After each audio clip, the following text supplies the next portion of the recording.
Good morning. I'm Mayor Tommy Roberts. Welcome back to the Mayor's Table. My guest this morning is, once again, City Manager Rob Mays. Rob, welcome back. Thank you. Good to be here. We've been spending the last several weeks talking about issues that we think are of importance in our community and that we think our citizens would be interested in hearing about. Today, I want to talk about Four Corners Regional Airport. I'm frequently approached by citizens who are inquiring about the status of the airport, the health of the airport, the quality of commercial air service that Farmington is able to provide to its citizens. It's an interesting topic to talk about. There are a lot of issues that affect the service that's provided at Farmington Airport. I want you, if you would, to talk a little bit about the history of the airport. Yeah. Well, from my perspective, it's almost feels personal, this issue, because for nearly 10 years now, I've been intimately involved with a lot of facets of our airport, particularly commercial airline service and the challenges that we have faced. I still have up on my wall the headline of the paper when Las Vegas flights were started or when Los Angeles flights were started, and some headlines of some of the good news. And so we have had some ups and downs.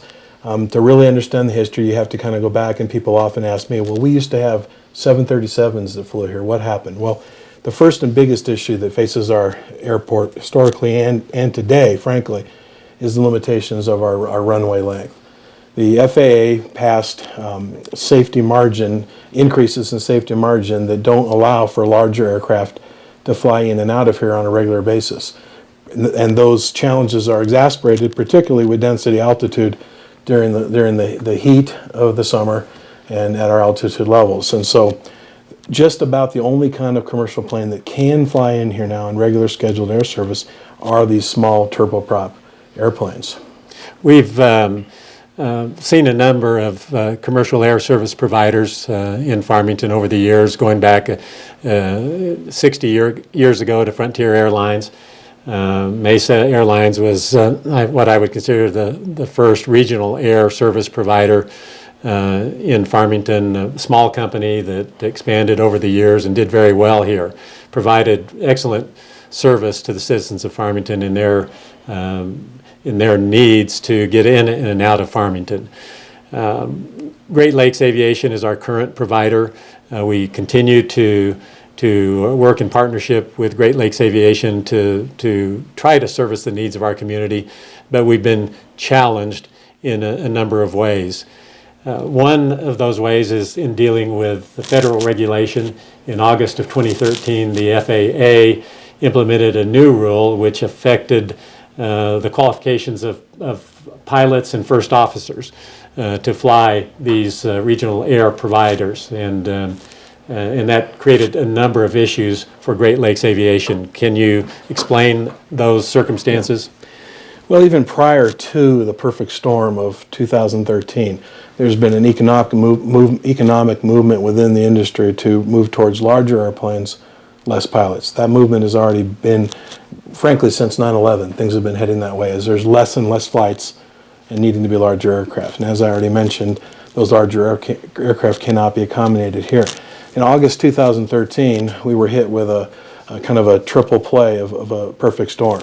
The regulation that you spoke of, the change that I'll talk about just a minute in more detail, but that was coupled with also there were new rules put in place for pilot rest times, thereby again decreasing capacity, and then the culmination of a rule that changed a few years ago where pilots are forced to retire at 65. All that hit as a perfect storm. But the regulation specifically in August 2013 that you and I have been involved in since the inception of it, we went to DC, as you recall, lobbied against this. We got all of our federal representatives on board to stand with us in fighting it. But what it essentially did was it took an already short pilot shortage and exacerbated it by where the second in command, the second officer, prior to this regulation only had to have 350 hours of training. If it was quality training, they could qualify.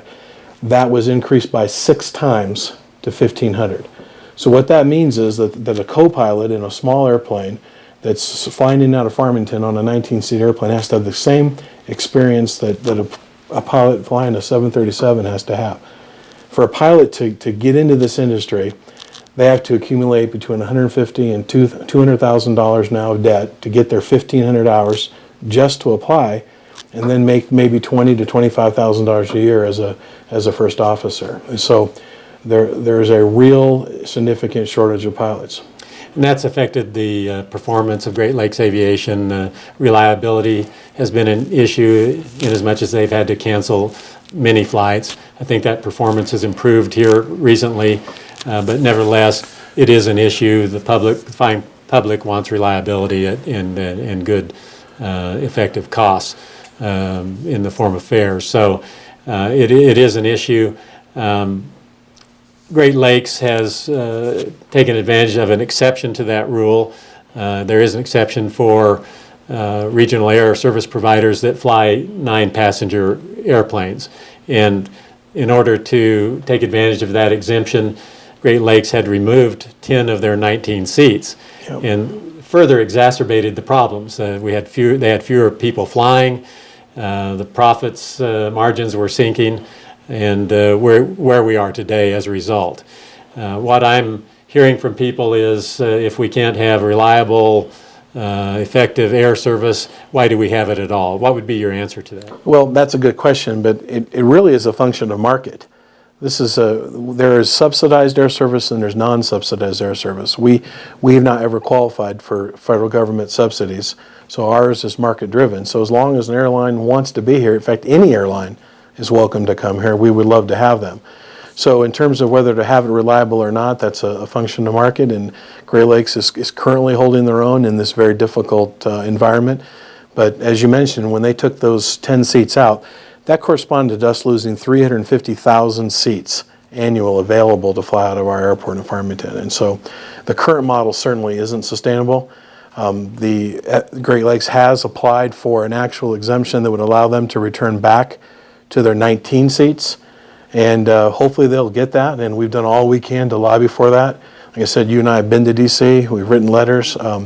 Frankly, if that exemption is not approved, it seems unlikely that Great Lakes will be able to continue flying only 9 seats, in a 19-seat airplane. All their fixed costs, stay the same, and clearly that challenges any ability for it to be profitable. We think it's important to continue to advocate for commercial air service in Farmington, for viable commercial air service, and we don't want to give up that fight. So, I'm pledged that on behalf of the city, we will continue to work in our most aggressive way to secure air service into the future for the citizens of Farmington.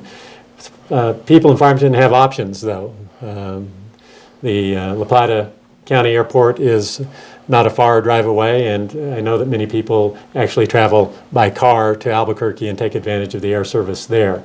So in reality, the people in Farmington are pretty well served by the air service providers.